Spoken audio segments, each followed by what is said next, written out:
Literature in English. Mridula, താനിപ്പോ എന്താ സംസാരിച്ചേ? താനോ പഠിക്കില്ല, മറ്റുള്ളവരെ കൂടി ശല്യപ്പെടുത്താനാണ് താൻ അവിടെ പോയിരിക്കുന്നത്. സംസാരിച്ചില്ലാണോ? പിന്നെ ഞാൻ കണ്ടതോ? എഴുന്നേറ്റ് ഈ അവർ കഴിഞ്ഞിട്ട് താൻ അവിടെ ഇരുന്നാ മതി. മൃദുല, താനോട് ഞാൻ എവിടെ ഇരിക്കാനാ പറഞ്ഞിട്ടുള്ളത്? ഫ്രണ്ടിലിരിക്കാനല്ലേ? പിന്നെ എന്നിട്ട് ബാക്കിൽ പോയിരിക്കണേ? വന്നിരിക്കേ. ഞാൻ ക്ലാസ് എടുക്കുമ്പോ താൻ ഫ്രണ്ടിൽ ഉണ്ടാവണം. ഇന്ന് പ്രൊജക്ട് സബ്മിറ്റ് ചെയ്യണ അവസാന ദിവസം പറഞ്ഞിട്ടുണ്ടായിരുന്നു. ആരൊക്കെയാ വെക്കാത്തത്? മൃദുല വെച്ചോ? എന്ത് പറ്റിയാണോ? അത് ആദ്യമായിട്ടാണല്ലോ നേരത്തിനൊക്കെ വയ്ക്കണേ, അല്ലെങ്കിൽ കാണാറില്ല. അതോട് ചോദിച്ചതാ.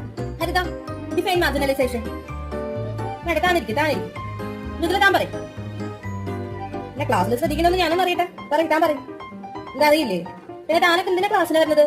ഞാൻ ഇവിടെ ഇങ്ങനെ നിന്ന് പറയണ്ടല്ലോ. വർത്താനം പറയാൻ ഭയങ്കര ഉത്സാഹമാണല്ലോ. അതെന്താ പഠിപ്പില്ലാത്ത? നാളെ 10 തവണ എഴുതിയിട്ട് വന്നാണ് കേട്ടോ ക്ലാസ്സിൽ. ഇന്ന് 2 മണിക്കാണ് ക്യൂസ് കോമ്പറ്റീഷൻ. ആരൊക്കെ പേര് കൊടുത്തിട്ടുള്ളത്? അല്ല, ഇവരൊക്കെ താനും എവിടേക്കാൻ പറ്റില്ല. താനും കൊടുത്തിട്ടുണ്ടോ? ഓ, ആ നേരെ ക്ലാസ്സിലിരിക്കണ്ടല്ലോ അല്ലെ? അവിടെ ഇരിക്കാൻ നോക്ക്. ബാക്കിയുള്ളവർ പോയിക്കോട്ടെ. താനെന്തിനാ പോണെന്ന് എനിക്കറിയാം.